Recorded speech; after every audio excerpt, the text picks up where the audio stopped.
It's still surreal. It's been almost 2 months and I still cannot believe it. It feels good and it still blows my mind every single day. Hey Chaneé, how's it going? I'm doing well, Simon. How are you today? Doing well. Sounded like you have a little bit of news to share. This is my main text, The AQ Can Outperform, a high achiever's compass for purposeful alignment in life and leadership. And even though I wanted it to be really reflective, I have tons of reflection questions in here. I really wanted my readers to be able to go a little bit deeper so I created the Your Becoming Workbook, the official companion guide to the AQ Can Outperform, so that the readers could really dive in and focus on what it is in their lives that they want to focus on, and then walk them through that journey. What was the feeling like when you published both of those? It feels very good. I feel accomplished. It's something that I've been wanting to do for forever. And what does the book mean to you moving forward, whether it's your coaching business, other career pathways, credibility?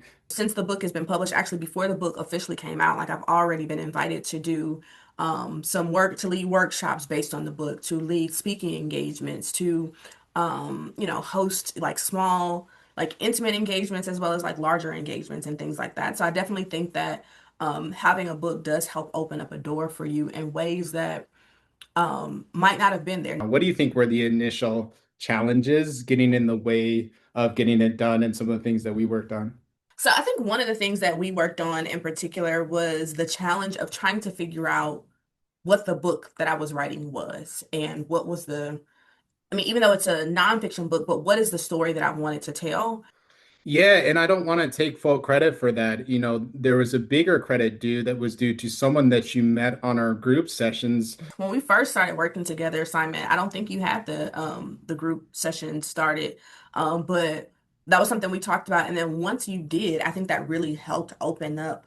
It made writing not feel like a siloed experience. It gave us the opportunity to meet with other writers who might have been writing about similar things or had similar backgrounds, or just people who were in a very similar process. And so it was through one of the group coaching sessions. I was talking to one of the colleagues from there, and she asked me a question about what framework I was using. And I recognized that there were certain frameworks, external frameworks that had guided my work, but I hadn't grounded my book into a particular framework. What would you say to folks listening who are a little not wanting to be kind of pigeonholed to one book and wanting to have that flexibility if later down the road things change? What would you say to them?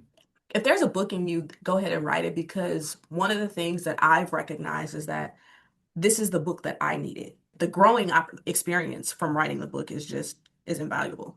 What were your personal reasons for writing the book, and do you feel like those have been accomplished?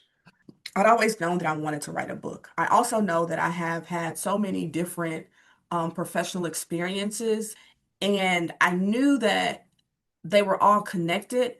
And writing this book helped me create a through line to really see, like, not only what is the impact that I'm making, but what are the skills and the gifts that I have that are, natural to me. And then how can I share those with the world? And I felt like the book is one of the ways to do that. Was it worth it? Was it worth the time? Was it worth the money? I think what the most invaluable experience was it was worth the investment that I took in myself to really sit down and get this book done. Wonderful. Glad that we could be even a piece of the journey for you to get this thing done. You were the first person that I spoke with to figure out how can I take all of the stuff that I have in my head and actually start to see it as a book. So for that, I'm grateful. Mhm. Thanks so much, Shanae. Thank you, Simon.